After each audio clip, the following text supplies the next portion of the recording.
Hello प्यारे विद्यार्थियों, आप सभी का आपके अपने YouTube channel SP classes Bikaner पर हार्दिक स्वागत है। जैसा कि आप सभी को पता है कि बीए सेकेंड सेमेस्टर की इस महामैराथन क्लास के अंदर हमने जियोग्राफी की एक वीडियो देख ली थी, यानी उसके अंदर लघुतरात्मक क्वेश्चन मैंने आपको करवा दिया था पार्ट फर्स्ट के अंदर। ये आपके लिए पार्ट 2 रहने वाला है, यानी पर्यावरण व संसाधन भूगोल, जो आपका बीए सेकेंड सेमेस्टर के अंदर महाराजा गंगा सिंह यूनिवर्सिटी या कोई भी यूनिवर्सिटी जिसके अंदर ये सिलेबस लगता है, इन्वायरमेंट एंड रिसोर्सेज जियोग्राफी, तो वो आपके लिए वेरी वेरी यूजफुल है। और ये क्लास को अच्छे से देखे, पूरा महामैराथन क्लास है, यानी इसके अंदर हम बड़े वाले क्वेश्चनों को पूरा करने वाले, कवर करने वाले, और आपके एग्जाम में लगभग आपको यहाँ से 80 से 90% एग्जाम में देखने को मिलने वाले। तो सभी विद्यार्थी जल्दी से वीडियो को लाइक कर दीजिए और चैनल को सब्सक्राइब कर दीजिए। नंबर दे रखे पीडीएफ वही विद्यार्थी मैसेज करे जो लेने वाले हैं, क्योंकि पीडीएफ फ्री नहीं है, पहली बात ध्यान से सुन ले। पीडीएफ फ्री नहीं, उसका चार्ज है। फिर आप बोलोगे सर पीडीएफ का फ्री बोल रहे हो, देखो मैंने कहीं भी पीडीएफ का फ्री नहीं बोला, क्योंकि आपको भी पता है पीडीएफ बनाने में मेहनत लगती है, टाइम लगता है, और उसके अंदर इस टाइप से क्वेश्चन बनाए जाते हैं जो एग्जाम में आने वाले होते हैं। ठीक है, बाकी आप अच्छे से एंजॉय करें। आपको अगर पीडीएफ नहीं लेनी कोई दिक्कत नहीं, आप अच्छे से क्लास देखें। एक क्लास पहले लगा दी, क्लास दूसरी क्लास है। ठीक है, तो क्लास को शुरू करते हैं। इससे पहले आप सभी विद्यार्थी चैनल को सब्सक्राइब जरूर कर देना। लाइक जैसे करोगे आपको एक हाइप का बटन मिलेगा, आप हाइप जरूर करें। जितने विद्यार्थी वीडियो देख रहे हैं ना, लाइक करने के बाद आपको एक हाइप का बटन मिलेगा, आप उतना सपोर्ट जरूर करें। ठीक है, आइए शुरू करते हैं। भाग 2 दीर्घ उत्तरात्मक प्रश्न उत्तर। हम इसको क्या करेंगे, सरल तरीके से समझेंगे, ताकि आपके एग्जाम में अच्छे से यहाँ से आपको याद हो जाए। तो संसाधनों की संकल्पना करते हुए वर्गीकरण, नवीकरणीय, अनवीकरणीय, जैविक, अजैविक का विस्तृत विवेचन कीजिए तथा आधुनिक संदर्भ में उसके महत्व का विश्लेषण कीजिए। विद्यार्थियों, संसाधन वे सभी तत्व, पदार्थ, शक्तियां या मानवीय क्षमताएं होती है जो मानव की आवश्यकताओं की पूर्ति करती है। संसाधन केवल प्रकृति द्वारा प्रदत्त वस्तुएं नहीं होते, बल्कि मानव की ज्ञान, तकनीक और कौशल के साथ उसका उपयोग उन्हें संसाधन बनाता है। अतः संसाधन बनाए जाते हैं, वे स्वयं नहीं होते। उदाहरण के लिए कोयला तब तक संशोधन नहीं था जब तक मानव ने उसकी ऊर्जा क्षमता को नहीं पहचाना। अगर हम इसके मुख्य बिंदुओं की बात करें, एक तो उपयोगिता संसाधन का आधार होता है। मानव, प्रकृति व तकनीक बराबर संसाधन गतिशील होते हैं। मानव, ये प्रश्न आया हुआ कई बार भी। ठीक है, मानव स्वयं सबसे महत्वपूर्ण संसाधन होता है, समय और स्थान के अनुसार परिवर्तनशील होता है। दूसरा पॉइंट है संसाधनों का वर्गीकरण। क्या है? संसाधनों का वर्गीकरण, यानी पहला आता है नवीकरणीय संसाधन। तो नवीकरणीय संसाधन वे होते हैं जो प्राकृतिक प्रक्रियाओं द्वारा पुनः उत्पन्न हो सकते हैं, जो जिनका उपयोग लंबे समय तक किया जा सकता है। वे संसाधन सतत विकास के लिए अत्यंत महत्वपूर्ण होते हैं, क्योंकि इनका उचित प्रबंधन किया जाए और ये समाप्त नहीं होते। उदाहरण के रूप में सूर्य ऊर्जा, पवन ऊर्जा, जल और वन आते हैं। वर्तमान समय में पर्यावरण संरक्षण के दृष्टिकोण से इनका महत्व बहुत अधिक बढ़ गया है। फिर इसके अगर बिंदुओं की बात करें, तो प्राकृतिक रूप से पुनः उत्पन्न होते हैं, दीर्घकाल तक उपलब्ध रहते हैं, पर्यावरण से अनुकूल होते हैं। उदाहरण के रूप में जैसे सूर्य हो गया, पवन हो गया, जल हो गया, वन हो गए। प्रकार कैसे? सतत और पुनर्भरणीय। कैसे? पुनर्भरणीय। फिर आता दूसरा नंबर अनवीकरणीय संसाधन। अनवीकरणीय संसाधन यानी अनवीकरणीय संसाधन वे होते हैं जो सीमित मात्रा में उपलब्ध होते हैं तथा जिनका उपयोग पुनः निर्माण बहुत लंबे समय तक या लाखों वर्षों में होता है। इनके अत्यधिक उपयोग से इनके समाप्त होने का खतरा होता है। आधुनिक औद्योगिक विकास मुख्यतः इन्हीं संसाधनों पर आधारित है, जैसे कोयला हो गया, पेट्रोलियम हो गया, प्राकृतिक गैस हो गई, लेकिन इनका अधिक उपयोग पर्यावरण प्रदूषण और जलवायु परिवर्तन का कारण भी बन सकता है। फिर आपको नेक्स्ट पॉइंट कौन सा है? अगला इसके अंदर बिंदु आता है कि एक तो इसके भंडार सीमित होते हैं, पुनर्निर्माण में लंबा समय लगता है, समाप्त होने की संभावना रहती है। उदाहरण के रूप में जैसे कोयला है, पेट्रोलियम है, तो ये प्रदूषण के मुख्य स्रोत भी माने जाते हैं। ठीक है, तीसरा था जैविक संसाधन। जैविक संसाधन कौन से होते हैं? जैविक संसाधन वे होते हैं जो जीवित तत्व से प्राप्त होते हैं, जिसमें वनस्पति, जीव जंतु, मानव शामिल होते हैं, और ये संसाधन पृथ्वी की जैव विविधता का हिस्सा होते हैं और जीवन के लिए अत्यंत आवश्यक होते हैं। खाद्य, वस्त्र, औषधि और अन्य दैनिक आवश्यकताओं की पूर्ति में इनकी महत्वपूर्ण भूमिका होती है। ठीक है, तो अभी तक आपने चैनल को सब्सक्राइब नहीं किया, जल्दी से यूट्यूब चैनल को सब्सक्राइब कर लें। फिर जीवित तत्वों से संबंधित होते हैं, जैव विविधता का भाग भी होता है, खाद्य एवं औषधि का स्रोत होता है। उदाहरण के रूप में वन हो गए, पशु हो गए, मानव हो गए। अगला चौथा प्रकार कौन सा है? अजैविक संसाधन। अजैविक संसाधन कौन से होते हैं? तो परिभाषा भी अगर आपको पूछ ले छोटे वाले क्वेश्चन के अंदर, या मान लो एबीसीडी के अंदर आपको पूछ ले, तो आपको पता होना चाहिए। ठीक है, या खालिस्तान के अंदर। तो अजैविक संसाधन वे होते हैं जो निर्जीव तत्वों से बने होते हैं। मैंने वैसे आपके लिए एक लाइव वीडियो लगा रखा है, उसके अंदर हमने 50 अच्छे से MCQ को कवर किया है, साथ में खालिस्तान को भी कवर किया है। तो अजैविक संसाधन वे होते हैं जो निर्जीव तत्वों से बने होते हैं, जैसे जल, वायु, भूमि और खनिज। तो ये संसाधन मानव जीवन और औद्योगिक विकास के लिए आधार प्रदान करते हैं। इनके बिना जीवन की कल्पना संभव नहीं है। फिर इसके बिंदु होते हैं, तो निर्जीव तत्वों से बने होते हैं और औद्योगिक उपयोग से महत्वपूर्ण होते हैं, जीवन का आधार होता है। उदाहरण के लिए जल, वायु, खनिज। ठीक है। अगला आता है आधुनिक संदर्भ में संसाधन का महत्व है। पहला आता है आर्थिक विकास, यानी संसाधन किसी भी देश की आर्थिक प्रगति का आधार होता है। उनमें उद्योग, व्यापार, उत्पादन सभी संसाधनों पर निर्भर करते हैं। जिन देशों के पास अधिक और विविध संसाधन होते हैं वे अधिक विकसित होते हैं। बिंदु के रूप में देखें, जैसे उद्योगों का आकार हो गया, GDP में वृद्धि हो गई, रोजगार सृजन हो गया। अगला दूसरा पॉइंट है औद्योगिकीकरण। क्या है? औद्योगिकीकरण। तो औद्योगिकीकरण के लिए खनिज और ऊर्जा संसाधनों की आवश्यकता होती है। आधुनिक मशीनें और उत्पादन प्रणाली संसाधनों पर आधारित होती है, जैसे खनिजों की आवश्यकता होना, उत्पादन पर ऊर्जा पर निर्भरता, उत्पादन में वृद्धि। अगला पॉइंट आता है कृषि विकास। कृषि विकास को आप देखें तो कृषि पूरी तरह प्राकृतिक संसाधनों जैसे कि भूमि, जल, जलवायु पर निर्भर करती है। इन संसाधनों की गुणवत्ता कृषि उत्पादन को प्रभावित करती है। अगर बिंदुओं की बात करें, भूमि और जल का महत्व बढ़ता है, सिंचाई की आवश्यकता होती है, खाद्य सुरक्षा भी देखने को मिलती है। और ऊर्जा सुरक्षा क्या होती है? ऊर्जा सुरक्षा, ऊर्जा संसाधन आधुनिक जीवन का आधार है। पेट्रोलियम और गैस जैसे अन्य नवीकरणीय संसाधनों पर निर्भरता के कारण ऊर्जा संकट उत्पन्न हो सकता है। इसलिए नवीकरणीय ऊर्जा की ओर झुकाव बढ़ रहा है। बिंदु जैसे कि ऊर्जा की बढ़ती मांग होना, नवीकरणीय ऊर्जा का महत्व या ऊर्जा संरक्षण। अगला आता है पर्यावरण संतुलन। क्या होता है पर्यावरण संतुलन? तो जो वन, जल और जीव विविधता पर्यावरण संतुलन बनाए रखते हैं। संसाधनों का अति दोहन पर्यावरणीय संकट को जन्म देता है। विद्यार्थियों, नेक्स्ट आपके लिए दूसरा क्वेश्चन है कि प्राकृतिक संसाधनों के अत्यधिक दोहन के कारण उत्पन्न समस्याओं का वर्णन करते हुए सतत संसाधन प्रबंधन के उपायों की समालोचनात्मक व्याख्या कीजिए। बहुत इंपॉर्टेंट क्वेश्चन है विद्यार्थियों। प्राकृतिक संसाधन मानव जीवन के आधार स्तंभ है। भूमि, जल, वन, खनिज, वायु एवं जैव विविधता जैसे प्राकृतिक संसाधन न केवल मानव के अस्तित्व के लिए आवश्यक है बल्कि आर्थिक विकास और सामाजिक उन्नति के भी प्रमुख साधन होते हैं। विद्यार्थियों ध्यान रखें, ये क्लास प्राइवेट और रेगुलर सभी विद्यार्थियों के लिए है, और साथ ही में जिनके भी 4th सेमेस्टर में जो भी विद्यार्थी है और उनके अगर 2nd सेमेस्टर में ज्योग्राफी में बैक लगी हुई है तो वो भी ये वीडियो देखें ताकि आपकी तैयारी मजबूत हो और आप बैक से निकल सके। ठीक है, क्लास को देखो।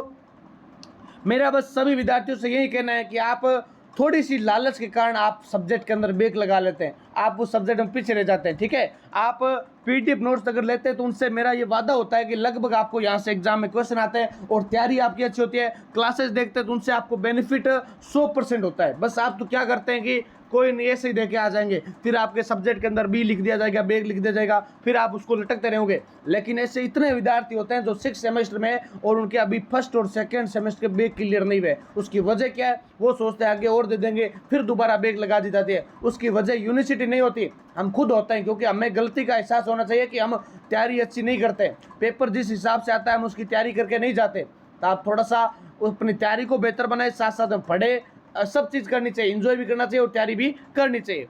फिर किंतु औद्योगिकरण, शहरीकरण, जनसंख्या वृद्धि और उपभोक्तावादी जीवन शैली के कारण इन संसाधनों का अत्यधिक एवं अनियंत्रित दोहन हो रहा है। परिणाम स्वरूप पर्यावरणीय असंतुलन, जलवायु परिवर्तन और संसाधनों का क्षय जैसी गंभीर समस्या उत्पन्न हो रही है। अतः वर्तमान समय में सतत संसाधन प्रबंधन की आवश्यकता अत्यंत महत्वपूर्ण हो गई है। प्राकृतिक संसाधनों के अत्यधिक दोहन से अगर समस्याओं की बात करें तो पहला पॉइंट आता है संसाधनों का क्षय होना, जैसे इसका घटना, यानी अत्यधिक दोहन के कारण प्राकृतिक संसाधनों की उपलब्धता तेजी से घट रही है, जैसे कोयला, पेट्रोलियम जैसे अनवीकरणीय संसाधन समाप्ति की ओर बढ़ रहे हैं। भूजल स्तर निरंतर गिर रहा है, जिससे जल संकट गहरा होता जा रहा है। दूसरा पॉइंट क्या है?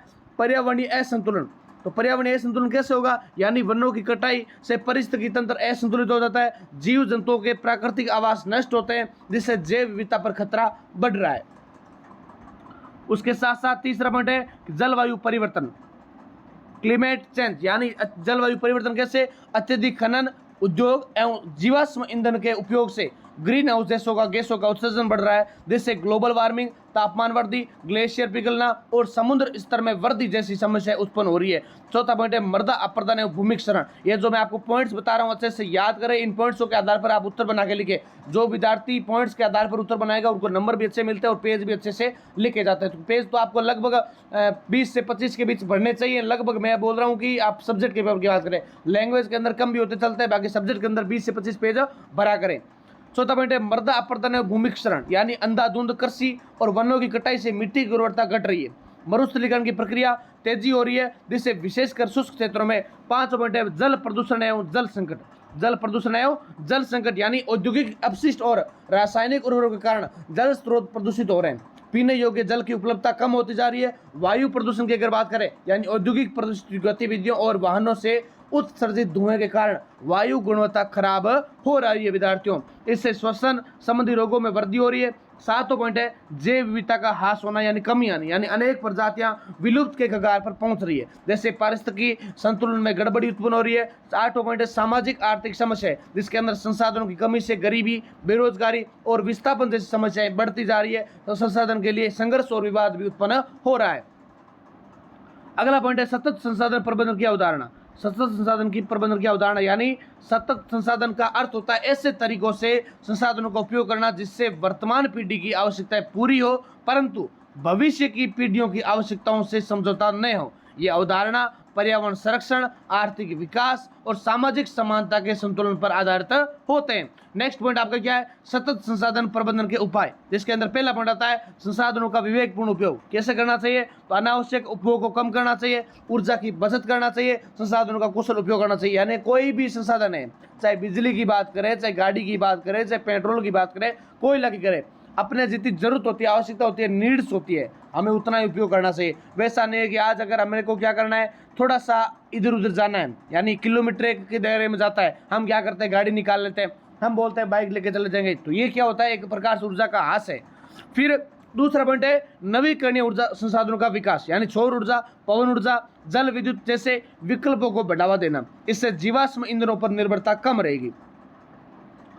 फिर वनों का संरक्षण और वृक्षारोपण। तो वनों का संरक्षण और वृक्षारोपण, जैसे वनों की कटाई पर नियंत्रण करना, बड़े पैमाने पर वृक्षारोपण कार्यक्रम चलाना। जैसे क्या होगा, वन ज्यादा बढ़ेंगे तो उतनी ज्यादा ऑक्सीजन शुद्ध रहेगा और हमें भी गैस या हवा लेने में कोई भी प्रकार की दिक्कत नहीं होगी। ठीक है, तो आप वनों को भी क्या करें, ज्यादा बढ़ावा दें, न कि काटने का काम करें। फिर चौथा पॉइंट है जल संरक्षण तकनीकें, जैसे वर्षा जल संचयन, यानी कोई भी रेन वाटर आता है, वर्षा आती है, उसको अनेक प्रकार की विधियों के आधार पर हम उनको इकट्ठा कर सकते हैं, या ड्रिप एवं स्प्रिंकलर सिंचाई जैसी आधुनिक तकनीकों की, यानी जो जल होता है उसको हम कृषि के आधार पर काम ले सकते हैं। ठीक है, फिर 5 पॉइंट है पुनर्चक्रण, रिसाइकलिंग और पुनः उपयोग। कैसे? तो रिव्यूज, यानी अपशिष्ट पदार्थों का पुनर्चक्रण, जैसे पानी की बोतल हो गई, खाद हो गई अपने, या कोई प्लास्टिक है, उसका क्या करना, अपशिष्ट पदार्थों का पुनर्चक्रण कर उनका पुनः उपयोग करना। जैसे रिड्यूस, रीयूज, रिसाइकल सिद्धांत को अपनाना। ठीक है, 3R फॉर्मूला आपको अपनाना चाहिए। ये क्वेश्चन अक्सर आता है, 3R फॉर्मूला क्या है आप समझाइए, तो अक्सर छोटे वाला क्वेश्चन पूछ रहे थे। फिर चौथा पॉइंट है पर्यावरण अनुकूल तकनीकों का उपयोग, यानी स्वच्छ उत्पादन तकनीकों को अपनाना, प्रदूषण नियंत्रण उपायों को लागू करना। 7वां पॉइंट कौन सा है? तो 7वां पॉइंट हो जाएगा आपके लिए कि जन जागरूकता और शिक्षा, यानी लोगों में पर्यावरण संरक्षण के प्रति जागरूकता फैलाना, विद्यालयों और कॉलेजों में पर्यावरण शिक्षा को बढ़ावा देना। सरकारी नीतियों और कानून की अगर बात करें तो पर्यावरण संरक्षण के लिए कठोर कानून बनाना और उनका पालन सुनिश्चित करना, सतत विकास को बढ़ावा देने वाली नीतियां लागू करना होता है। प्रश्न संख्या 3, संसाधन उपयोग में मानव की भूमिका का ऐतिहासिक विकास के संदर्भ में विश्लेषण कीजिए तथा वर्तमान में संसाधन संकट के कारणों की समीक्षा कीजिए। विद्यार्थियों, प्राकृतिक संसाधन मानव सभ्यता के विकास की आधारशिला रहे। प्रारंभिक काल से लेकर आधुनिक युग तक मानव ने अपनी आवश्यकताओं, ज्ञान और तकनीकी प्रगति के अनुसार संसाधनों का उपयोग किया है। मानव की भूमिका समय के साथ परिवर्तित होती गई। जहाँ प्रारंभ में वे प्रकृति पर निर्भर रहता था, वहीं आज संसाधनों का नियंत्रक और शोषक बन गया है। ये ऐतिहासिक विकास ने वर्तमान में संसाधन संकट को जन्म दिया है, जो वैश्विक स्तर पर एक गंभीर चुनौती बन चुका है। अगला पॉइंट है संसाधन उपयोग में मानव की भूमिका का ऐतिहासिक विकास। इसके अंदर आपको ध्यान होना चाहिए कि मानव द्वारा संसाधनों के उपयोग को विभिन्न ऐतिहासिक चरणों से समझा जाता है। जैसे आदिम अवस्था, कैसे इस काल में मानव शिकार एवं संग्रह करता था। प्राकृतिक संसाधनों का उपयोग अत्यंत सीमित और संतुलित था। मानव प्रकृति पर पूर्णतः निर्भर था और पर्यावरण पर उसका प्रभाव नगण्य था।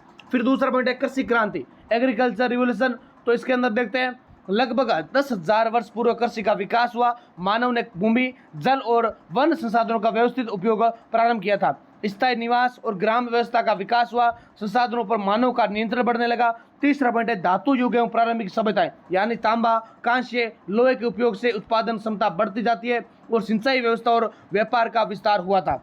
फिर संसाधनों का उपयोग अधिक संगठित और व्यापक हुआ। चौथा पॉइंट है औद्योगिक क्रांति, यानी इंडस्ट्रियल रिवोल्यूशन यानी 18वीं शताब्दी में औद्योगिक क्रांति ने संसाधन उपयोग की प्रकृति को पूरी तरह बदल दिया। जैसे कोयला, पेट्रोलियम, खनिजों को बड़े पैमाने पर दोहन शुरू किया। मशीनों के उपयोग से उत्पादन में अत्यधिक वृद्धि हुई। पर्यावरण पर नकारात्मक प्रभाव बैठने लगे। और उसके साथ साथ आधुनिक एवं उत्तर आधुनिक युग की अगर बात करें यानी modern and post industrial area यानी विज्ञान और तकनीकी के प्रौद्योगिकी के विकास से संसाधनों का अत्यधिक दोहन होने लगा। ऊर्जा की खपत और औद्योगिकरण की वृद्धि हुई। वैश्वीकरण और उपभोक्तावाद ने संसाधनों के उपयोग को और भी ज्यादा बढ़ा दिया। मानव अब प्रकृति के साथ संतुलन के बजाय उस पर प्रभुत्व स्थापित करने लगा है। नेक्स्ट, मानव की भूमिका का विश्लेषण। अगर बात करें मानव की भूमिका का विश्लेषण की बात करें तो निर्भरता से प्रभुत्व तक यानी मानव ने प्रकृति पर निर्भरता से शुरू करके आज तक उस पर नियंत्रण स्थापित कर लिया है। जैसे तकनीकी विकास के अगर प्रभाव की बात करें तो तकनीक ने संसाधनों के उपयोग को आसान बनाया लेकिन अति दोहन को भी बढ़ावा दिया। आर्थिक विकास की अगर दौड़ की बात करें तो विकास की अंधी दौड़ ने संसाधनों के असीमित उपयोग को बढ़ावा दिया। और पर्यावरणीय असंतुलन की बात करें तो मानव की गतिविधियों ने पारिस्थितिकी संतुलन को बिगाड़ दिया है। अगला आता है वर्तमान में संसाधन संकट के कारण की। तो पहला पॉइंट है जनसंख्या वृद्धि यानी विद्यार्थियों बढ़ती जनसंख्या के कारण संसाधनों की मांग में तीव्र वृद्धि हुई है। खाद्य, जल, ऊर्जा की आवश्यकता लगातार बढ़ रही है। दूसरा पॉइंट है औद्योगिकरण और शहरीकरण यानी उद्योगों और शहरों के विस्तार से प्राकृतिक संसाधनों का अत्यधिक दोहन हो रहा है। भूमि, जल और वायु प्रदूषण भी बढ़ रहा है। फिर तीसरा पॉइंट है उपभोक्ता वाली जीवन शैली, जिसके अंदर बात करते हैं आधुनिक समाज में अधिक उपयोग की प्रवृत्ति बढ़ गई है। जैसे अनावश्यक वस्तुओं की मांग संसाधनों पर दबाव डालती है। चौथा पॉइंट है अनियोजित संसाधन उपयोग यानी संसाधनों का वैज्ञानिक एवं संतुलित उपयोग नहीं किया जा रहा है। अवैध खनन और वनों की कटाई आम हो गई है। पांचवा पॉइंट है नवीकरणीय संसाधनों का दुरुपयोग करना। जैसे जल, वन, भूमि जैसे नवीकरणीय संसाधनों का भी अत्यधिक दोहन हो रहा है। उसके बाद उनकी पुनः पूर्ति की क्षमता से अधिक उपयोग किया जा रहा है। अगला पॉइंट आता है तकनीकी असंतुलन यानी आधुनिक तकनीक ने उत्पादन बढ़ाया लेकिन संसाधनों के संरक्षण पर कम भी ध्यान दिया गया था। सातवां पॉइंट है जलवायु परिवर्तन, जिसके अंदर जलवायु परिवर्तन के कारण संसाधनों की उपलब्धता प्रभावित हो रही है। सूखा, बाढ़, प्राकृतिक आपदाएं संसाधनों को नष्ट कर रही है। और आठवां पॉइंट आता है राजनीतिक और प्रशासनिक विफलता यानी संसाधन प्रबंधन के लिए प्रभावी नीतियों का अभाव होना, कानूनों का कमजोर क्रियान्वयन करना। उसके बाद चौथा प्रश्न है कि मृदा संसाधनों के प्रकार एवं उसके विश्व वितरण का वर्णन करते हुए मृदा अपरदन के कारणों एवं संरक्षण उपायों का विस्तृत विश्लेषण कीजिए। विद्यार्थियों देखो क्लास आपके लिए अच्छे से अच्छी क्लास लगा रहे हैं। मैंने आपके लिए हिस्ट्री की क्लास लगाई है, लगभग आपको एग्जाम में क्वेश्चन आए थे। और राजनीति की क्लास लगाई, लगभग आपको एग्जाम में क्वेश्चन देखने को मिले। या मान लो कोई भी सब्जेक्ट आपके लिए, हिंदी, साहित्य, सारे सब्जेक्ट आपके लिए लगा रखे हैं। बस आप क्या करते हैं, सपोर्ट नहीं करते। यानी जितने विद्यार्थी देखते हैं अगर वो विद्यार्थी मिलकर सब्सक्राइब करें और वीडियो को अच्छे से लाइक करके कमेंट करें तो आने वाले 3rd सेमेस्टर 4th सेमेस्टर में आपके लिए हम स्मार्ट बोर्ड तक की क्लासेज की व्यवस्था करेंगे ताकि और भी ज़्यादा उसको अच्छे से तैयारी कर सके। यानी हमारा उद्देश्य बस एक ही है कि यूट्यूब के माध्यम से इस प्रकार की क्रांति के BA BSc कोई विद्यार्थी है उनके बेक नहीं आए। फालतू के जो बच्चे मेहनत से पैसे देते हैं वो आपके रिवोल्यूशन के चक्कर में या कोई ड्यू पेपर के चक्कर में नहीं लगे। तो आप थोड़ा सा सपोर्ट करेंगे, हमारा जो प्लेटफॉर्म बड़ा होगा तो हम आपके लिए स्मार्ट बोर्ड तक की मतलब जो व्यवस्था है वो आपके लिए करेंगे और आपके लिए क्लासेज कंटिन्यू करेंगे। यानी ताकि आपकी तैयारी अच्छी हो। और आप विद्यार्थी है वो CT की तैयारी कर रहे हैं तो CT के बेस भी लगाने का प्रयास कर रहे हैं। तो आप थोड़ा सा सपोर्ट करेंगे, सहयोग करोगे ना तो आपके लिए जल्दी से जल्दी आपके लिए सारा कार्य संपन्न होने वाला है। बात करते हैं चौथे क्वेश्चन की। मृदा पृथ्वी की सतह की वह ऊपरी परत होती है जो चट्टानों के अपक्षय, जलवायु, जैविक गतिविधियों और समय के संयुक्त प्रभाव से बनती है। ये कृषि, वनस्पति और मानव जीवन के लिए अत्यंत महत्वपूर्ण संसाधन है। मृदा को धरती की त्वचा भी कहते हैं क्योंकि ये जीवन के पोषण का आधार होता है। किंतु वर्तमान समय में अनियंत्रित मानव गतिविधियों के कारण मृदा की गुणवत्ता एवं मात्रा दोनों प्रभावित हो रही है। अतः मृदा के प्रकार, उनके वितरण तथा अपरदन और संरक्षण की समझ अत्यंत आवश्यक होती है। मृदा संसाधनों के प्रकार की बात करें, टाइप्स ऑफ सॉइल्स यानी मृदा को विभिन्न आधारों पर वर्गीकृत किया जा सकता है। जैसे परंतु यहाँ प्रमुख प्रकारों का वर्णन किया जा रहा है। जैसे पहला पॉइंट आता है जलोढ़ मृदा। कौन सी मृदा है? जलोढ़ मृदा। नदियों द्वारा लाई गई अवसादों से निर्मित जो मिट्टी होती है वो होती है जलोढ़ मृदा। फिर अत्यंत उपजाऊ और कृषि के लिए उपयुक्त होती है। इसमें पोटास और चूना पत्थर मात्रा में होता है। प्रश्न ऐसा भी आ सकता है, जलोढ़ मृदा की विशेषताएं लिखिए। तो नदियों द्वारा लाई गई अवसादों से निर्मित होती है, अत्यंत उपजाऊ और कृषि के लिए उपयुक्त होती है। इसमें पोटास और चूना पत्थर मात्रा में होता है। प्रमुख फसलें गेहूं, चावल, गन्ना के लिए उपयुक्त मानी जाती है। दूसरी आती है काली मृदा। काली मृदा ब्लैक सॉइल ज्वालामुखी चट्टानों के अपक्षय से बनती है। जल धारण क्षमता अधिक होता है और कपास की खेती के लिए सर्वोत्तम होती है।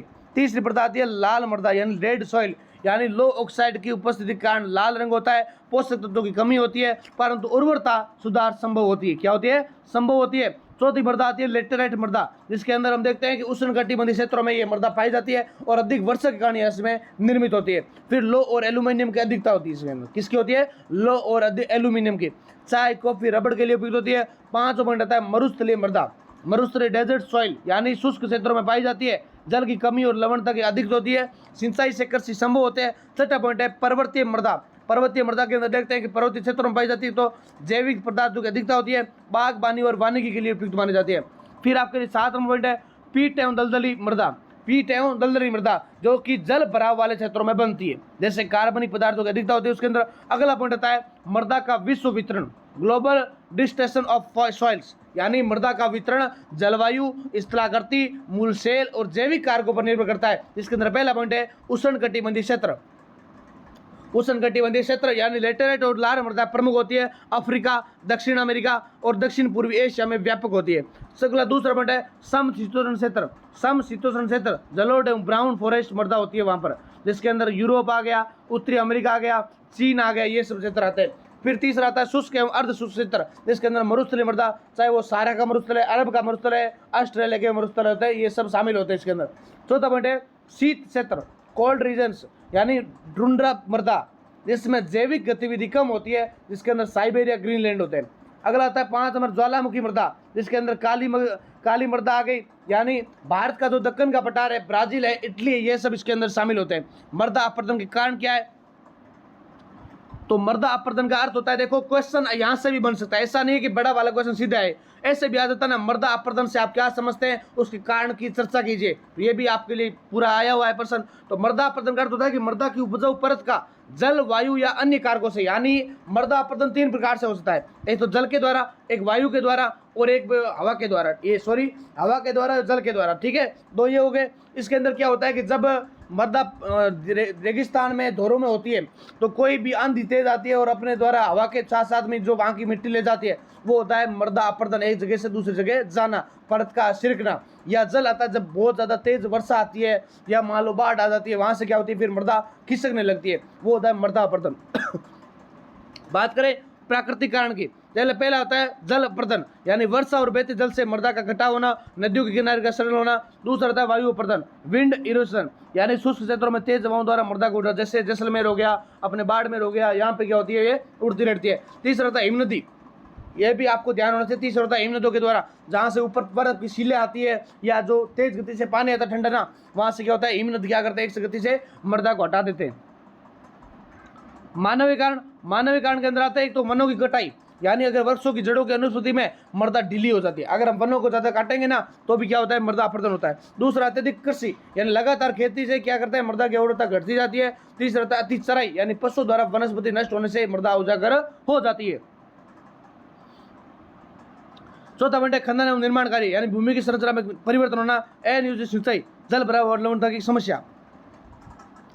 अगला पॉइंट है मृदा अपरदन के प्रभाव, यानी इसके अंदर क्या होता है कि प्रभाव कैसे होते हैं। एक तो मृदा उत्पादन में कमी आती है, भूमि की उर्वरता का ह्रास होता है, मरुस्थलीकरण होता है, जल स्रोतों का अपसाधन होता है या पारिस्थितिकी असंतुलन देखने को मिलता है। अब इसके उपाय की बात करें तो एक तो आपको वृक्षारोपण कर सकते हैं, यानी पेड़ मृदा को बांध कर रखते हैं और कटाव को रोकते हैं। फिर कंटूर प्लाउइंग, यानी ढलानों पर समूचे रेखाओं के अनुसार जुताई कर सकते हैं, जल प्रवाह की गति कम होती है। टेरेसिंग, यानी पहाड़ी क्षेत्रों में सीढ़ीनुमा खेत बनाना, मृदा का बहाव कम होता है। फिर पट्टीदार खेती होती है, यानी विभिन्न फसलों का पट्टियों से उगाना हवा और जल के प्रभाव को कम करता है। पवन अवरोधक भी होता है, यानी पेड़ों की कतार लगाकर हवा की गति कम करना। फसल चक्र, यानी विभिन्न फसलों को क्रम से उगाना, मृदा की उर्वरता बनाए रखना। जैविक खाद का उपयोग करना, जिसके अंदर देखते हैं कि मृदा और संरचना का पोषक तत्वों में सुधार होता है। 8 पॉइंट है जल प्रबंधन, यानी उचित सिंचाई तकनीकों का उपयोग करना, जल भराव रोकना। विद्यार्थियों नेक्स्ट आपके लिए 5वां क्वेश्चन है कि वैश्विक जल संसाधनों के वितरण का वर्णन करते हुए जल संकट के कारण, प्रभाव एवं समाधान का समालोचनात्मक अध्ययन कीजिए। विद्यार्थियों जल पृथ्वी पर जीवन का आधार है और इसे नीला सोना भी कहा जाता है, क्योंकि मानव सभ्यता का विकास सदैव जल स्रोतों के आसपास हुआ है। यद्यपि पृथ्वी पर जल की कुल मात्रा प्रचुर होती है, परंतु उपयोग योग्य मीठे जल की मात्रा अत्यंत सीमित है। वैसे मान के चले कि 1 से 2% भी नहीं है, ठीक है।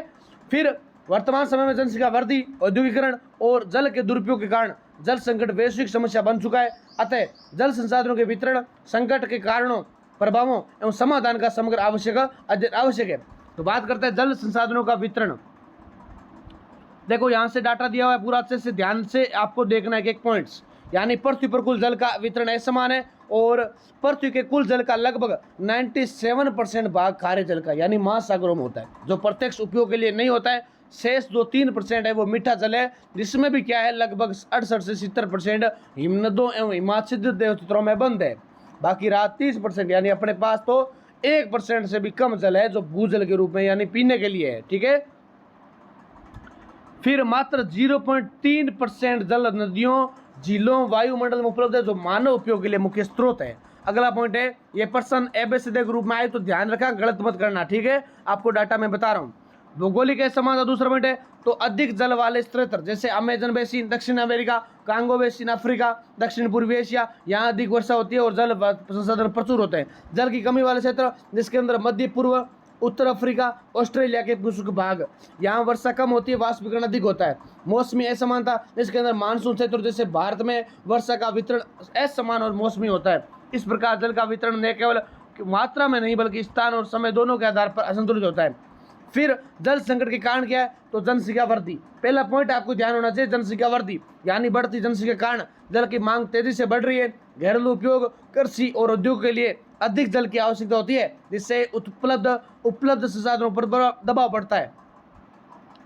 फिर कृषि में अत्यधिक जल उपयोग यानी विश्व में लगभग 70% जल का उपयोग कृषि में होता है। पारंपरिक सिंचाई पद्धतियों के कारण जल की बर्बादी होती है, जिससे जल स्तर में गिरावट होती है। तीसरा पॉइंट क्या है, औद्योगिकरण यानी उद्योगों से भारी मात्रा में जल का उपयोग होता है और वे जल को प्रदूषित भी करते हैं। रासायनिक अपशिष्ट नदियों और झीलों को दूषित कर देते हैं। चौथा पॉइंट है, भूजल का अत्यधिक दोहन करना। भूजल का अत्यधिक दोहन करना, इसके अंदर आपको क्या ध्यान होना चाहिए, इसके अंदर ध्यान होना चाहिए कि अत्यधिक पंपिंग के कारण भूजल स्तर तेजी से गिर रहा है। कई क्षेत्रों में जल स्तर इतना नीचे चल गया है कि पुनर्भरण कठिन हो गया है। 5वां पॉइंट आपके लिए जल प्रदूषण। 5वां पॉइंट क्या है, जल प्रदूषण यानी घरेलू का विशिष्ट औद्योगिक कचरा और कृषि रसायनों के कारण जल स्रोत प्रदूषित हो रहे हैं, जिसमें उपयोग योग्य जल की मात्रा कम हो जाती है। छठा पॉइंट है, जलवायु परिवर्तन यानी जलवायु परिवर्तन के कारण वर्षा के पैटर्न में बदलाव आ रहा है। कहीं सूखा तो कहीं बाढ़ की स्थिति उत्पन्न हो रही है, जिससे जल की उपलब्धता प्रभावित हो रही है। 7वां पॉइंट है, अनियोजित शहरीकरण, जिसके अंदर शहरों के विस्तार से जल स्रोतों पर दबाव बढ़ता है, वर्षा जल का संचय नहीं हो पाता है, भूजल पुनर्भरण कम हो जाता है, जल प्रबंधन की कमी होती है। यानी कई देशों में जल प्रबंधन की नीतियां प्रभावी नहीं है, जल का उचित वितरण और संरक्षण भी नहीं हो पाता। अगला पॉइंट है, जल संकट के प्रभाव यानी इम्पैक्ट ऑफ वाटर क्राइसिस, जैसे कृषि का प्रभाव होना, मानव स्वास्थ्य पर प्रभाव होना, आर्थिक प्रभाव होना, इसके साथ साथ सामाजिक संघर्ष या पर्यावरणीय प्रभाव इसके अंदर देखने को मिलता है, या प्रभाषण भी इसके अंदर शामिल होते हैं विद्यार्थियों। प्रश्न संख्या 7, जल वन संसाधनों के प्रकार एवं उनके विश्व वितरण का वर्णन कीजिए, उनके आर्थिक एवं पारिस्थितिक महत्व का विश्लेषण कीजिए। विद्यार्थियों, वन प्राकृतिक संसाधनों का एक अत्यंत महत्वपूर्ण अंग है, जो पृथ्वी के पारिस्थितिक संतुलन को बनाए रखने में केंद्रीय भूमिका निभाते हैं। ये न केवल जैव विविधता के भंडार है, बल्कि मानव जीवन के लिए आवश्यक अनेक प्रत्यक्ष एवं अप्रत्यक्ष लाभ भी प्रदान करते हैं। प्राचीन काल से ही मानव वन संसाधनों पर निर्भर रहा है, किंतु आधुनिक युग में बढ़ती जनसंख्या, औद्योगिकरण और शहरीकरण के कारण वनों का अत्यधिक दोहन हुआ है, जिससे वैश्विक पर्यावरणीय संकट उत्पन्न हो रहा है। अतः वन संसाधनों के प्रकार, उनके वैश्विक वितरण तथा आर्थिक एवं पारिस्थितिक महत्व का समग्र अध्ययन आवश्यक होता है। बात करते हैं वन संसाधनों के प्रकार की, तो वनों के इसके अंदर पहला पॉइंट आता है उष्णकटिबंधीय वर्षावन, जिसके अंदर कि उष्णकटिबंधीय वर्षावन वे वन होते हैं जो भूमध्य रेखीय क्षेत्रों में पाए जाते हैं, जहाँ वर्षा अधिक 100 सेंटीमीटर से अधिक और तापमान उच्च रहता है। ये वन अत्यधिक घने, बहुस्तरीय और सदाबहार होते हैं। यहाँ वृक्षों की ऊंचाई अधिक होती है और सूर्य का प्रकाश भूमि तक कम पहुँचता है। अमेजन बेसिन, कांगो बेसिन और दक्षिण पूर्वी एशिया में इसका प्रमुख विस्तार है। ये वन जैव विविधता के दृष्टिकोण से सबसे समृद्ध माने जाते हैं। दूसरा पॉइंट है उष्णकटिबंधीय पर्णपाती वन। उष्णकटिबंधीय पर्णपाती वन यानी इन वनों में वृक्ष वर्ष के एक समय विशेष में अपने पत्ते गिरा देते हैं। ये मानसूनी जलवायु वाले क्षेत्रों में पाए जाते हैं, जैसे भारत, म्यांमार, थाईलैंड आदि। इन वनों में सागौन, साल जैसे मूल्यवान वृक्ष भी पाए जाते हैं, जो आर्थिक दृष्टि से अधिक महत्वपूर्ण होते हैं। तीसरा पॉइंट क्या है, समशीतोष्ण वन, जिसके अंदर टेम्परेचर यानी फॉरेस्ट होते हैं। यानी ये वन मध्यम तापमान और मध्यम वर्षा वाले क्षेत्रों में पाए जाते हैं। इन वनों में पर्णपाती और सदाबहार वनों के वृक्ष होते हैं। यूरोप, उत्तरी अमेरिका, पूर्वी एशिया में इनका विस्तार होता है। यहाँ ओक, मेपल और बीच जैसे प्रमुख क्षेत्र होते हैं। चौथा पॉइंट है शंकुधारी वन, यानी ये वन ठंडे क्षेत्रों में पाए जाते हैं। यहाँ तापमान कम होता है, वर्षा सीमित होती है। इन क्षेत्रों में सुई नुमा पत्तियों वाले वृक्ष जैसे पाइन, स्प्रूस और कर फार पाए जाते हैं। साइबेरिया, कनाडा और स्कैंडिनेविया में इसका व्यापक विस्तार होता है। पांचों पॉइंट है मरुस्थलीय एवं झाड़ीदार वन, यानी ये वन शुष्क एवं अर्ध शुष्क क्षेत्रों में पाए जाते हैं। यहाँ पौधे कम जल में जीवित रहने के लिए अनुकूलित होते हैं, जैसे कांटेदार झाड़ियाँ, छोटे वृक्ष। राजस्थान, अफ्रीका के सारे मरुस्थलों में पाए जाते हैं। फिर अगला छठा पॉइंट है पर्वतीय वन।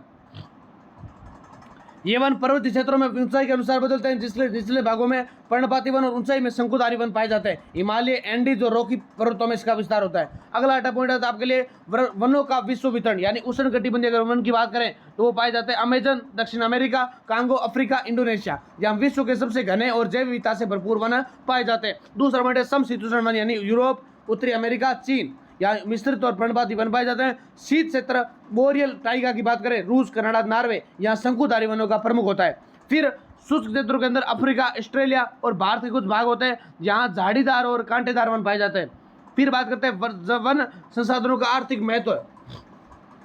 एक तो कच्चे माल का स्रोत, यानी वनों से लकड़ी, कागज, रबड़, गोंद, रेजिन आदि प्राप्त होते हैं, जो विभिन्न उद्योगों के लिए आवश्यक होते हैं, जैसे फर्नीचर, विनिर्माण कार्य, कागज उद्योग वनों पर निर्भर होते हैं। दूसरा पॉइंट है रोजगार सर्जन। कैसे रोजगार सर्जन? तो रोजगार सर्जन भी होता है, क्योंकि वन अगर अच्छे होंगे या मान लो कि घने होंगे तो उनसे कुछ चीजें से बनाई जाती है जिससे रोजगार चलता है। वन आधारित उद्योग लाखों लोगों को रोजगार प्रदान करता है। आदिवासी और ग्रामीण समुदाय अपनी आजीविका के लिए वनों पर निर्भर करते हैं। फिर औषधीय महत्व की बात करें तो वनों में अनेक औषधीय पौधे पाए जाते हैं, जो आयुर्वेदिक एवं आधुनिक चिकित्सा में उपयोगी है, और औषधीय उपयोग के लिए वन एक महत्वपूर्ण स्रोत है। अगला चौथा पॉइंट है ईंधन का स्रोत, यानी ग्रामीण क्षेत्रों में लकड़ी आज भी प्रमुख ईंधन के रूप में उपयोग की जाती है। और पांचवा पॉइंट है पर्यटन और राजस्व। पर्यटन और राजस्व, यानी वन पर्यटन से सरकार को राजस्व प्रदान करता है, टैक्स देता है और स्थानीय अर्थव्यवस्था को बढ़ावा देता है। फिर आता है पॉइंट वनों का पारिस्थितिक महत्व, इकोलॉजिकल इंपोर्टेंस ऑफ फॉरेस्ट। आप इसको देख लेना, क्योंकि जलवायु नियंत्रण हो गया, जल चक्र का नियमन हो गया, मृदा संरक्षण हो गया, या मान लो जैव विविधता का संरक्षण या पारिस्थितिक संतुलन इसके अंदर देखने को मिलता है। हम चलते हैं सीधे अगले क्वेश्चन की ओर। प्रश्न संख्या 8, खनिज संसाधनों जैसे विशेषतः लौह अयस्क, पेट्रोलियम, कोयला के वैश्विक विस्तार का तुलनात्मक अध्ययन करते हुए उसके उपयोग एवं समस्याओं का मूल्यांकन कीजिए। विद्यार्थियों, अभी तक आपने अगर वीडियो को लाइक नहीं किया है, क्योंकि मुझे पता है कि लाइक नहीं करोगे, चाहे आप कितने भी विद्यार्थी वीडियो देख लो, लाइक कैसे करोगे? क्योंकि जो लोग कुछ नहीं आपको बताते या मान लो उनसे भी आपकी हेल्प नहीं होती है, आप उनको हजारों विद्यार्थी मिलकर शेयर करते हैं। बाकी आपके लिए इतनी मेहनत से आपके लिए क्लास लगा रहा हूँ, बस आप लाइक करने में भी झिझक कर रहे हो। देखो, ना तो आपका पैसा लगेगा, ना आपके एक लाइक से मेरे को कोई बेनिफिट होने वाला है। आपके लाइक से दूसरे जो आपके साथी विद्यार्थी, चाहे वो किसी भी कॉलेज के, उनको बेनिफिट होगा, उनकी जगह यहाँ पर ये वीडियो जाएगा। तो आप देखो, उनसे अगर इतना हेल्प करते हो, आप भी सेकंड सेमेस्टर के विद्यार्थी हो, आगे भी आपको क्लासेस चाहिए, आपके लिए क्लासेस आएगी। अभी से आप अगर सपोर्ट करना चालू करेंगे, अच्छे से सपोर्ट करेंगे, तो आपके लिए हर वीडियो आएगा। बहुत विद्यार्थी हैं जिन्होंने अभी जुड़े हुए हैं और ये क्लास देख रहे हैं, और शायद मेरे हिसाब से पिछली क्लासेस भी देखी होगी, लेकिन नए जुड़े हैं और वे भी विद्यार्थी सब्सक्राइब नहीं करेंगे। आपके लिए कोई यहाँ पर गलत चीज़ें नहीं आएगी इस चैनल पर। ओनली 4 क्लासेज जाती है यूट्यूब की, ठीक है, वो भी आपके कॉलेज के एग्जाम की, साथ में कोई अगर सीटी की होगी तो वो करवा देंगे। लेकिन आप जितने विद्यार्थी जुड़ते हैं वो सब्सक्राइब किया करें, ताकि हर विद्यार्थी ज़्यादा से ज़्यादा जुड़ सके और शेयर कर सके। आपके एक शेयर से, आपके लाइक से हमें भी सपोर्ट मिलता है, हमें भी रिस्पॉन्स अच्छा मिलता है, ताकि हमारे विद्यार्थी क्लास को देख रहे हैं और उन्हें अच्छे से ज़्यादा रिस्पॉन्स अच्छा प्राप्त हो रहा है। इसीलिए तो हम आपके लिए मेहनत करते हैं। बात करें इस 8वें क्वेश्चन की, तो खनिज संसाधन आधुनिक औद्योगिक सभ्यता की आधारशिला है। ये पृथ्वी की सतह के नीचे पाए जाने वाले ऐसे प्राकृतिक पदार्थ होते हैं जिनका उपयोग मानव आर्थिक गतिविधियों, ऊर्जा उत्पादन और औद्योगिक विकास में करता है।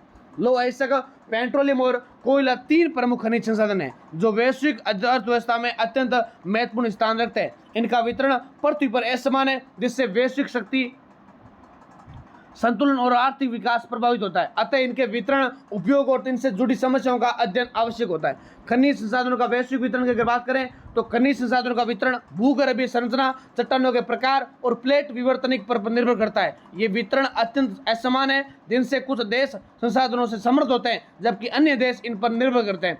पहला पॉइंट है लौह अयस्क। क्या होता है लौह अयस्क? क्या होता है? तो वैश्विक वितरण यानी लौह अयस्क विश्व के अन्य प्रमुख औद्योगिक देशों में पाया जाता है। जैसे ऑस्ट्रेलिया की बात करें तो विश्व का सबसे बड़ा उत्पादक है पिलबारा क्षेत्र। कौन सा है?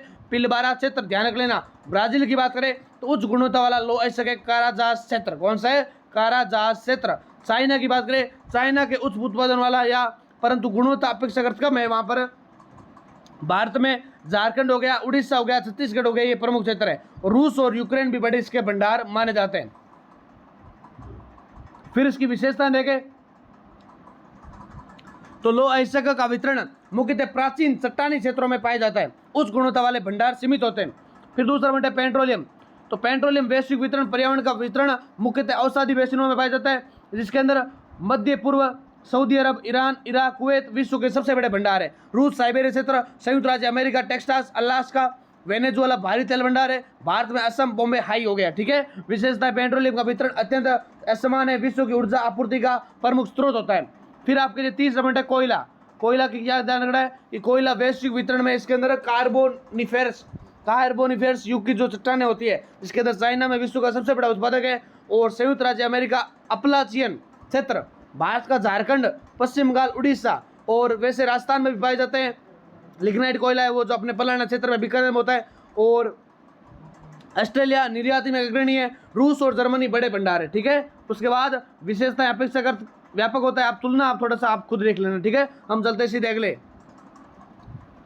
अगला 9 नंबर प्रश्न है कि पारंपरिक एवं गैर पारंपरिक ऊर्जा संसाधनों की तुलना करते हुए भविष्य में ऊर्जा सुरक्षा की संभावना का समालोचनात्मक अध्ययन कीजिए।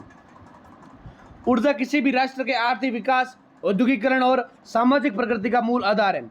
मानव सभ्यता के विकास के साथ ऊर्जा की मांग निरंतर बढ़ती गई है। प्रारंभ में मानव ने पारंपरिक ऊर्जा स्रोतों जैसे कोयला, पेट्रोलियम, प्राकृतिक गैस का व्यापक उपयोग हुआ, किंतु इन संसाधनों की सीमितता एवं पर्यावरणीय दुष्प्रभावों के कारण आज गैर पारंपरिक नवीकरणीय ऊर्जा स्रोतों की ओर ध्यान केंद्रित हो रहा है। ऊर्जा सुरक्षा का अर्थ होता है सभी के लिए सस्ती, विश्वसनीय और सतत ऊर्जा की उपलब्धता करना। अतः पारंपरिक और गैर पारंपरिक ऊर्जा स्रोतों की तुलना करते हुए भविष्य की ऊर्जा सुरक्षा का मूल्यांकन अत्यंत आवश्यक होता है।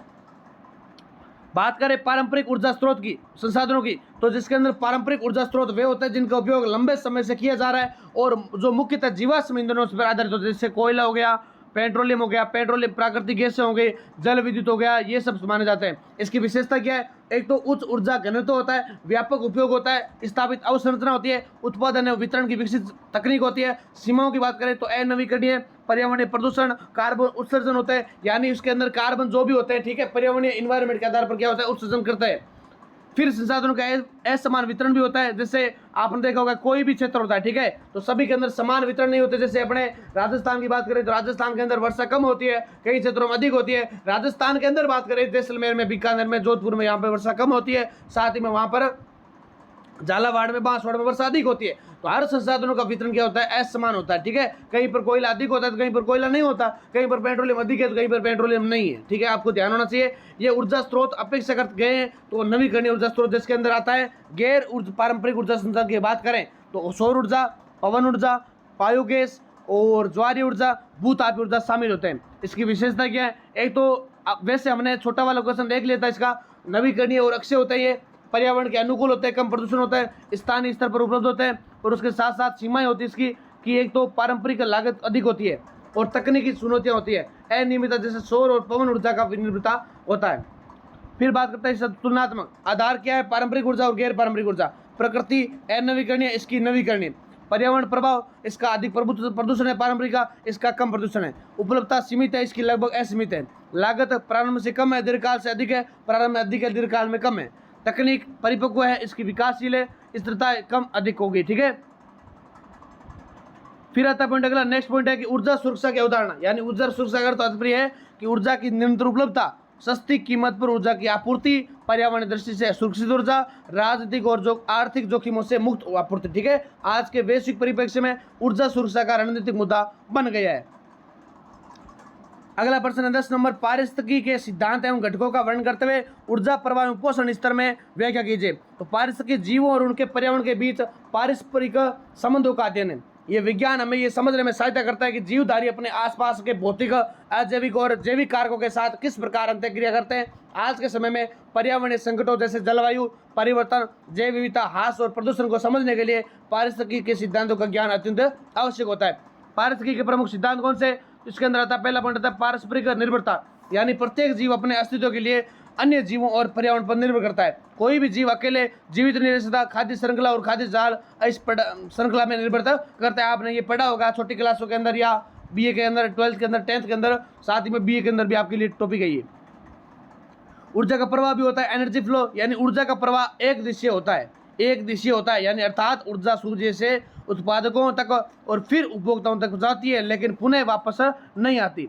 उसके साथ साथ पोषक चक्र, पोषक चक्र कैसे? प्रकृति में पदार्थ जैसे कार्बन नाइट्रोजन का चक्र चलता रहता है और ये चक्र जीवों और पर्यावरण के बीच संतुलन बनाए रखता है। संतुलन और स्थिरता, यानी पारिस्थितिकी तंत्र में संतुलन बना रहता है किंतु बाहरी हस्तक्षेप जैसे मानव गतिविधियों से बिगाड़ सकते हैं। अनुकूलन की बात करें तो प्रत्येक जीव अपने पर्यावरण के अनुसार स्वयं को ढाल लेते हैं जिससे उनका अस्तित्व असंभव होता है।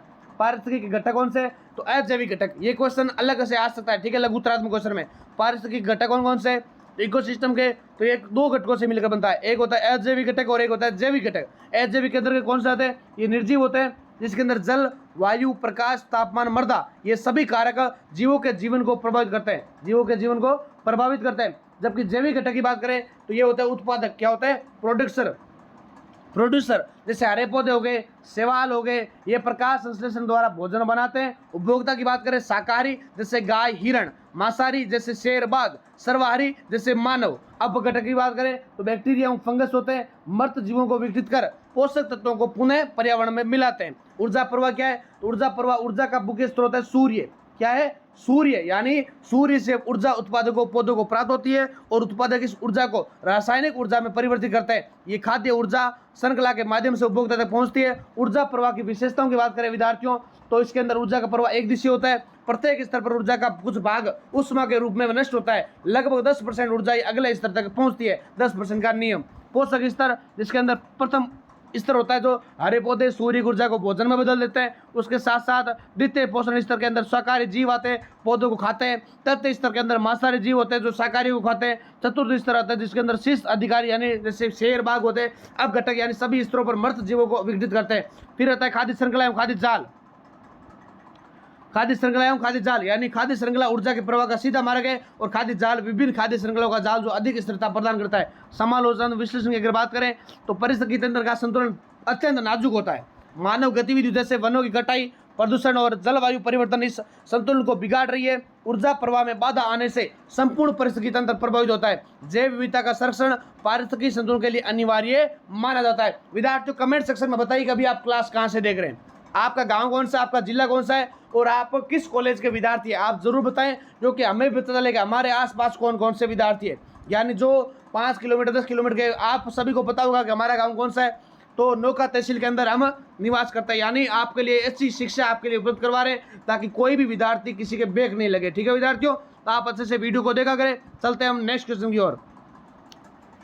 अगला प्रश्न संख्या यह है कि खाद्य श्रृंखला, खाद्य जाल एवं पारिस्थितिकी पिरामिड का तुलनात्मक अध्ययन करते हुए पर्यावरणीय महत्व को स्पष्ट करो। तो पारिस्थितिकी इकोलॉजी में जीवों एवं उनके पर्यावरण के बीच संबंधों का अध्ययन किया जाता है। इस संबंध को समझने के लिए खाद्य श्रृंखला, फूड चेन, खाद्य जाल, फूड वेब तथा पारिस्थितिकी पिरामिड, इकोलॉजिकल पिरामिड अत्यंत महत्वपूर्ण अवधारणा है। ये तीनों मिलकर क्या करती है? ऊर्जा एवं पोषक तत्वों से एक जीव से दूसरे जीव तक प्रभावित होती है।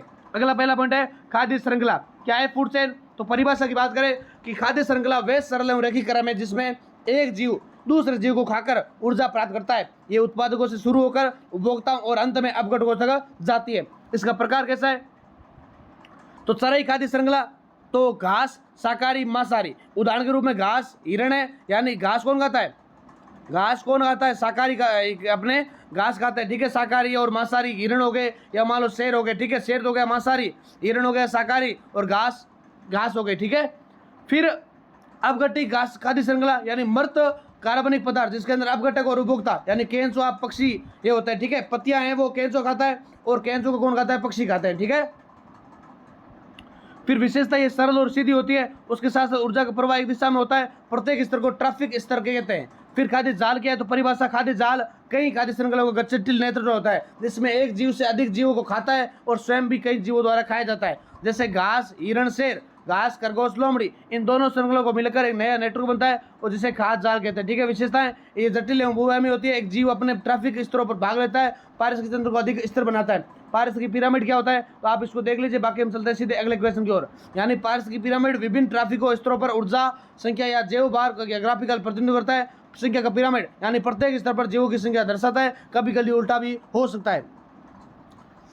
12 नंबर प्रश्न है, मानव पर्यावरण अंतर संबंध का विश्लेषण करते हुए वैश्विक परिस्थिति असंतुलन और उसके कारणों का समालोचन अध्ययन कीजिए। इस क्वेश्चन को आप अच्छे से समझ लेना, आप देख लेना, पीडीएफ लगभग विद्यार्थियों ने लेकर रखी है। हम चलते हैं सीधे अगले क्वेश्चन, क्योंकि सारे क्वेश्चन देखो आपको तो मैं 1 घंटे में तो करवा नहीं सकता। जो लग रहे हैं ना ये एग्जाम में आएंगे और जिनसे आपकी तैयारी अच्छी हो रही है ना, वो मैंने आपको करवा भी दिए और कुछ 1-2 क्वेश्चन और करवाने वाला हूँ। तो वीडियो को कंटिन्यू देखते रहे। क्या करते हैं विद्यार्थी, थोड़ा देखा, वीडियो को छोड़ दिया, बाकी आप आगे नहीं देखते। वीडियो को पूरा देखोगे तभी आपकी क्लास पूरी कंठस्थ याद हो जाएगी और आपको तो समझ में आ जाएगा। 13 नंबर प्रश्न है कि पर्यावरण के घटकों एवं जैव विविधता के महत्व का वर्णन करते हुए उसके संरक्षण के उपायों की विस्तृत व्याख्या कीजिए। विद्यार्थियों, पर्यावरण वह समग्र प्रणाली है जिसमें जीवित, जैविक और निर्जीव अजैविक तत्व परस्पर क्रिया करते हुए जीवन को संभव बनाते हैं। ये केवल प्रकृति का बाहरी आवरण नहीं है, बल्कि एक गतिशील तंत्र है जिसमें वायु, जल, भूमि, जीव जंतु, वनस्पति तथा मानव सभी एक दूसरे से जुड़े हुए हैं। पर्यावरण के घटकों को समझना तथा जैव विविधता के महत्व को जानना वर्तमान समय में अत्यंत आवश्यक हो गया है, क्योंकि बढ़ती मानवीय गतिविधियों के कारण प्रासंगिक संतुलन लगातार प्रभावित हो रहा है। इस संदर्भ के संरक्षण में उपायों की विस्तृत व्याख्या अत्यंत प्रासंगिक है।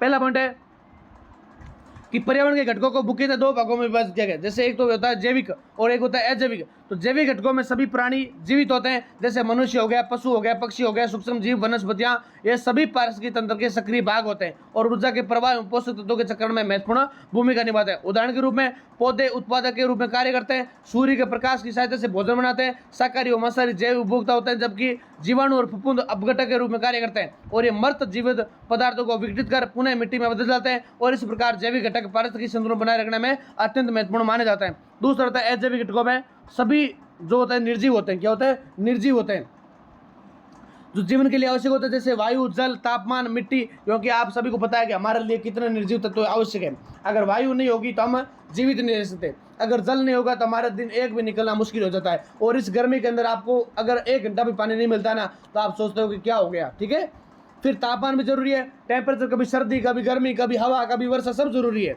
उसके साथ साथ मिट्टी भी जरूरी है, खनिज जरूरी है, सूर्य का प्रकाश, सारे जो तत्व होते हैं वो जरूरी होते हैं, चाहे वो किसी भी जीवों के लिए हो, चाहे कोई पशु पक्षियों के लिए हो, चाहे पेड़ पौधों के लिए। ठीक है विद्यार्थियों, बात करें सीधे अगले जैव विविधता, बायोडाइवर्सिटी यानी उसका अर्थ होता है पृथ्वी पर पाए जाने वाले विभिन्न प्रकार के जीवों, पौधों, जानवरों की और उसकी अधिकता। इसकी विविधता 3 स्तरों पर देखी जाती है। एक तो प्रजाति विविधता, एक आनुवांशिक विविधता और एक पारिस्थितिक तंत्र विविधता। यानी प्रजाति विविधता में विभिन्न प्रजातियों की संख्या और उसकी विविधता शामिल होती है। आनुवांशिक विविधता सभी प्रजाति के अंतर भीतर जीवों की विविधता को दर्शाती है, जबकि पारिस्थितिक तंत्र विविधता विभिन्न प्रकार के पारिस्थितिक तंत्र जैसे वन, मरुस्थल, घास भूमि, जलाशय की विविधता को दर्शाती है। जैसे जैव विविधता का महत्व अत्यंत व्यापक और बहुआयामी है। सबसे पहले ये पारिस्थितिक तंत्र बनाए रखता है और रखने में महत्वपूर्ण भूमिका निभाता है। उसके बाद दूसरे जैव विविधता मानव जीवन के लिए भी अत्यंत महत्वपूर्ण है। जैसे हम देखते हैं कि भोजन है, औषधियां, जीवन, वस्त्र, संसाधन प्रदान करते हैं, जीवों से प्राप्त होती है और उसके साथ साथ चाहे कोई भी कृषि के लिए हो या खाद्य सुरक्षा होती है। ठीक है,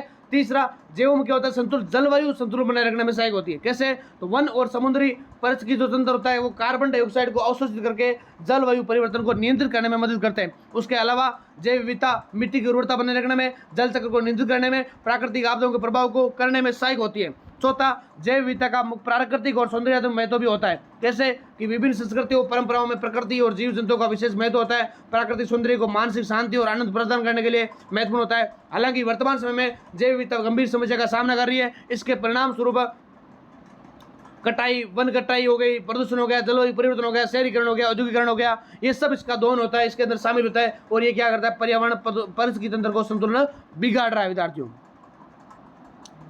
अगला आपके लिए 14 नंबर क्वेश्चन है कि वैश्विक पर्यावरणीय समस्याओं, ओजोन क्षरण, ग्लोबल वार्मिंग, वायु एवं जल प्रदूषण का विश्लेषण करते हुए उसके समाधान के प्रमुख सुधार सुझाइए। ठीक है, तो ये क्वेश्चन आपको एक भी पूछ सकता है, अलग साथ में पूछ सकता है। ठीक है, तो बड़ा वाला क्वेश्चन है या छोटा वाला है, आपको बस ध्यान रखना है क्या लिखना है। ठीक है, तो वैश्विक पर्यावरणीय समस्या आज मानव सभ्यता के सामने सबसे बड़ी चुनौतियों में एक है। औद्योगिकरण, शहरीकरण, जनसंख्या वृद्धि, संसाधनों के अनंत दोहन ने प्रकृति के संतुलन को गंभीर रूप से प्रभावित किया है। ओजोन क्षरण, ग्लोबल वार्मिंग, वायु प्रदूषण और जल प्रदूषण जैसी समस्याएं न केवल पर्यावरण के लिए बल्कि मानव जीवन जैसे जैव विविधता भविष्य की पीढ़ियों के लिए भी खतरा बन चुकी है। इन समस्याओं का गहन विश्लेषण और उनके समाधान के उपायों का समझना अत्यंत आवश्यक माना जाता है। उसके साथ विद्यार्थियों, पहला पॉइंट का बात करते हैं ओजोन क्षरण। क्या होता है ओजोन क्षरण? तो ओजोन परत पृथ्वी के समताप मंडल में स्थित एक सुरक्षात्मक परत है जो सूर्य से आने वाली हानिकारक पराबैंगनी, जिसको यूवी भी कहते हैं, ठीक है, पराबैंगनी किरणों को क्या करती है? अवशोषित करती है। यानी जो सूर्य से ऐसी किरणें आती है जिससे क्या होता है, हमारे शरीर में कैंसर भी होता है, ठीक है। तो पराबैंगनी जो किरणें आती है ना, उसको रोकने का काम करते हैं। और ओजोन क्षरण का अर्थ होता है कि इस परत का पतला होना, नष्ट होना। यानी ओजोन का क्षरण का अर्थ क्या है? ये जो परत होती है, ऐसा नहीं है कि वहां पर कोई पर्दा लगाया हुआ है, यानी काल्पनिक है, ठीक है। बाकी वो परत होती है, क्या होती है? पतले होने का या नष्ट होना, उसको दिखाया जाता है। फिर इसका कारण क्या है? तो ओजोन क्षरण का कारण होता है फ्लोरोकार्बन, CFC, हेलोन, कार्बन टेट्रोक्लोराइड या आदि गैसों का उत्सर्जन। ये गैसें रेफ्रिजरेटर, एयर कंडीशनर या एरोसोल स्प्रे या फोम निर्माण में प्रयुक्त होते हैं। समझ में आ गए हो कहाँ पे होती है? यानी देखो तो आम भाषा में समझे, आपके घर में एसी लगी हुई है ना, एसी के अंदर ये चीज़ होती है। फ्रिज के अंदर जो नीचे पीछे आप मशीन लगी होती है, मोटर लगी होती है, उसके अंदर से ये जो गैसें होती है एसी के अंदर, या कोई भी गाड़ी है वहाँ से जो धुआं बनकर ये जाता है, उससे क्या होता है? ओजोन परत को नुकसान पहुंचता है। क्या पहुंचता है? ओजोन परत को नुकसान पहुंचता है, जिससे क्या होता है? उसमें छिद्र हो जाते हैं। क्या हो जाता है? छिद्र हो जाता है, जिससे क्या होती है? पृथ्वी पर जो यूवी किरणें होती है, पराबैंगनी हानिकारक किरणें होती है, वो अपनी त्वचा के तक पहुंचती है, जिससे या जल के अंदर मिलती है, कहीं भी मिलती है। हम कोई भी चीज़ का सेवन करते हैं, उससे हमें कैंसर भी होता है या मान लो कोई भी रोग हो जाता है, ठीक है।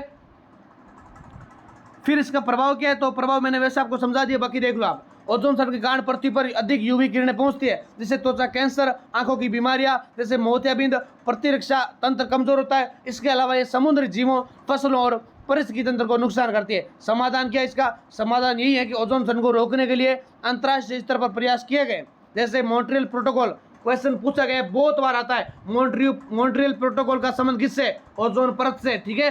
कब होता है ये? 1987। ऑब्जेक्टिव वाला क्वेश्चन है तो ध्यान रखना। इसके तहत CFCS के उत्पादन और उपयोग पर प्रतिबंध लगाया गया था। इसके अतिरिक्त CFC मुक्त उपकरणों का उपयोग, पर्यावरण अनुकूल तकनीकों को अपनाना, जन जागरूकता बढ़ाना, वैकल्पिक रसायनों का उपयोग करना, विकास करना। दूसरा पॉइंट आता है ग्लोबल वार्मिंग। क्या होता है ग्लोबल वार्मिंग? विद्यार्थियों, ग्लोबल वार्मिंग का तात्पर्य होता है पृथ्वी के औसत तापमान में निरंतर वृद्धि से, जो मुख्यतः ग्रीन हाउस गैसों के बढ़ते स्तर के कारण होता है। ओजोन परत का सूत्र ओजोन का सूत्र पूछित होता है O3।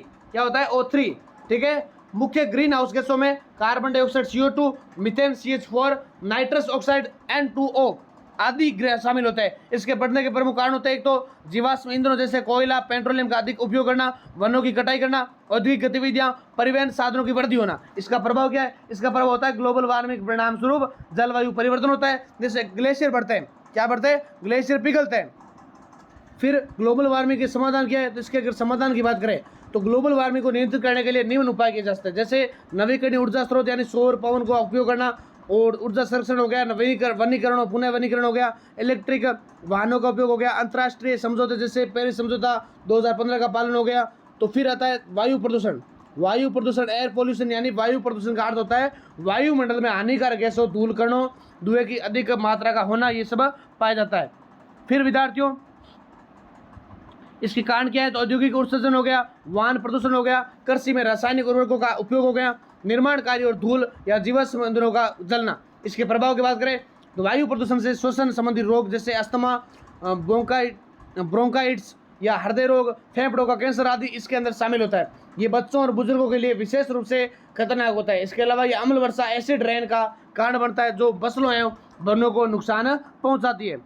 फिर इसका समाधान क्या है? इसके समाधान है स्वच्छ ईंधनों, CNG, LPG का उपयोग करना, सार्वजनिक परिवहन को बढ़ावा देना, उद्योगों में फिल्टर और प्रदूषण नियंत्रण तकनीक लगाना, वृक्षारोपण हो गया, प्रदूषण नियंत्रण कारणों को सख्ती से पालन करना। फिर चौथा पॉइंट है जल प्रदूषण।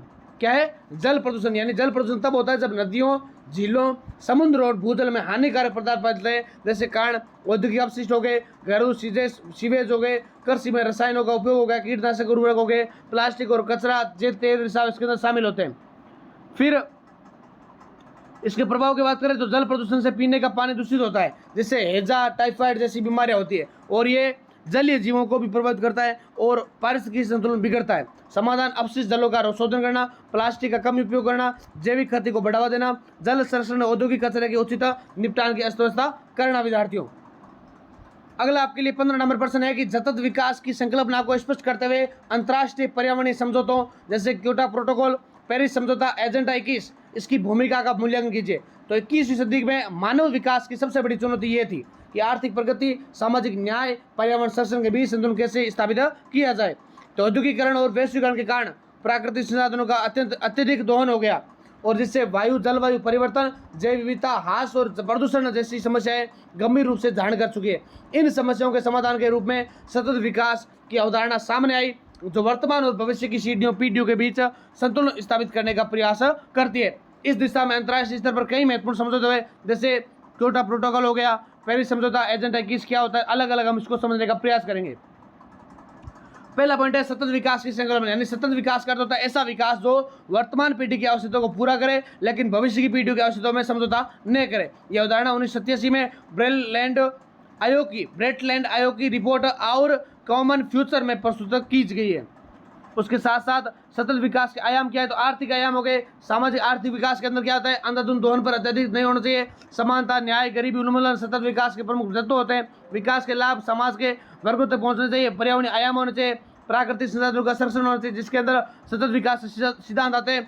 संसाधनों का विवेकपूर्ण उपयोग होना, जैव विविधता का संरक्षण, प्रदूषण नियंत्रण, अंतरपीढ़ी समानता, स्थानीय सहभागिता। अगला पॉइंट है अंतर्राष्ट्रीय पर्यावरणीय समझौतों की भूमिका, जिसके अंदर आता है पहला पॉइंट है क्योटो प्रोटोकॉल, यानी क्योटो प्रोटोकॉल 1993 में जापान के क्योटो शहर में अपनाया गया और 2005 में लागू हुआ। ये जलवायु परिवर्तन पर संयुक्त राष्ट्र फ्रेमवर्क कन्वेंशन के अंतर्गत एक महत्वपूर्ण समझौता माना जाता है। फिर उसका उद्देश्य क्या है, ग्रीन हाउस गैसों के उत्सर्जन को कम करना, विकसित देशों में उत्सर्जन घटाने की बाध्यता करना। मुख्य प्रावधान इमिशन रिडक्शन टारगेट, यानी विकसित देशों के लिए अनिश्चित लक्ष्य निर्धारित करना। फिर इसकी भूमिकाओं की पहली बार वैश्विक स्तर पर कानूनी रूप से बाध्यकारी रूप से कटौती लक्ष्य निर्धारित किए गए। विकासशील देश को स्वच्छ विकास के अवसर प्रदान किए गए। सीमाएं भी आप देख लेना। दूसरा था पेरिस समझौता, पेरिस एग्रीमेंट, यानी 2015 में फ्रांस की राजधानी पेरिस में संपन्न हुआ। यह वर्तमान समय का सबसे महत्वपूर्ण जलवायु समझौता है। इसका उद्देश्य क्या है, तो वैश्विक तापमान वृद्धि को 2 डिग्री सेल्सियस से नीचे सीमित करना, यानी 1 डिग्री सेल्सियस तक सीमित रखने का प्रयास करना। इसकी विशेषता क्या है, तो इसकी विशेषता आती है नेशनली डिटरमाइंड कॉन्स्टिट्यूशन, यानी NDCS, प्रत्येक देश के अपने लक्ष्य स्वयं निर्धारित करना। सार्वभौमिक भागीदारी, विकसित और विकासशील दोनों देशों की भागीदारी होना, वित्तीय सहायता मिलना, भूमिका उपलब्धियां, लगभग सभी देशों की भागीदारी सुनिश्चित की, जलवायु परिवर्तन को वैश्विक प्राथमिकता बनाया और स्वच्छ ऊर्जा के विकास को प्रोत्साहन मिला। सीमाएं लक्ष्य कानूनी रूप से बाध्यकारी नहीं है, देशों द्वारा निर्धारित लक्ष्य स्थापित पर्याप्त नहीं है। और एजेंडा 21 क्या है, तो एजेंडा 21 का परिचय, एजेंडा 21 को 1992 में रियो डी जेनेरियो में आयोजित प्रति सम्मेलन में अपनाया गया था और इस सतत विकास के लिए एक व्यापक परियोजना है। इसका उद्देश्य पर्यावरण संरक्षण और विकास के बीच संतुलन स्थापित करना, स्थानीय स्तर पर सतत विकास को बढ़ावा देना, प्रमुख तत्व गरीबी उन्मूलन, संसाधनों का सतत उपयोग, जनसंख्या नियंत्रण। और उसके साथ साथ भूमिका और उपलब्धियों की बात करें तो स्थानीय निकायों को सतत विकास में शामिल करना, विकास और प्रेरणा को समन्वय की दिशा में मार्गदर्शन प्रदान करना। सीमाएं ये कानूनी रूप से बाध्यकारी नहीं है, कई दिशा में इसका प्रभावी क्रियान्वयन नहीं हुआ है और वित्तीय और तकनीकी बाधाएं भी देखने को मिलती है। आप इसका तुलनात्मक अध्ययन अच्छे से देख लेना। बात करते हैं समग्र समालोचनात्मक अध्ययन की, तो ये समझौते वैश्विक स्तर पर पर्यावरण संरक्षण के लिए आवश्यक होता है। इन्होंने सतत विकास की अवधारणा को मजबूत बनाया, परंतु इनके क्रियान्वयन में नई चुनौतियां जैसे राजनीतिक इच्छा शक्ति की कमी होना, आर्थिक असमानता, विकसित और विकासशील देशों के बीच मतभेद होना। फिर वैश्विक समस्याओं के समाधान के लिए केवल समझौते पर्याप्त नहीं होते, बल्कि ठोस कार्रवाई आवश्यक होती है, क्योंकि सतत विकास आज की आवश्यकता नहीं है बल्कि अनिवार्यता बन चुका है। क्योटो प्रोटोकॉल, पेरिस समझौता, एजेंडा 21 जैसे अंतर्राष्ट्रीय प्रयासों ने इस दिशा में क्या क्या महत्वपूर्ण योगदान दिया है। यद्यपि इनकी अपनी सीमाएं हैं, फिर भी ये वैश्विक उपयोग और जागरूकता के लिए प्रतीक होते हैं। भविष्य में इन समझौतों के प्रभावी क्रियान्वयन और अंतर्राष्ट्रीय सहयोग से हम पर्यावरण संकटों का समाधान कर सकते हैं और एक संतुलित और सुरक्षित विश्व का निर्माण कर सकते हैं। विद्यार्थियों, ये थी आपके लिए महामैराथन क्लास, जिसके अंदर मैंने सारे के सारे आपको दीर्घ उत्तरात्मक जो आपके एग्जाम में लगभग आने वाले हैं। बाकी क्या कुछ आंकड़ों की गलती अगर होती है तो आप उसको त्रुटि समझकर माफ कीजिए, क्योंकि क्या होता है कि सारा कोई संपन्न नहीं होता। ठीक है, आपके लिए हम जितना प्रयास करते हैं वो लगभग प्रयास करते हैं कि 90% यहाँ से एग्जाम में डाटा सही है और आपके लिए तैयार किया गया है। बाकी कोई गलती की ऐसा नहीं है कि हम क्लेम कर रहे हैं कि पूरा सही है या गलत नहीं है, ठीक है। बाकी मैंने आपको जो क्वेश्चन बताए आपको अच्छे से तैयारी करें।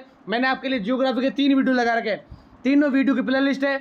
एक तो पूरा MCQ और खालिस्तान वाला है, एक के अंदर लघुतरात्मक क्वेश्चन है और एक आपके लिए बड़े वाले क्वेश्चन होगा। तीनों वीडियो के आप तीनों वीडियो एग्जाम का देखने जाए, हो सकता है आपका एग्जाम 11 अगस्त को है, ठीक है।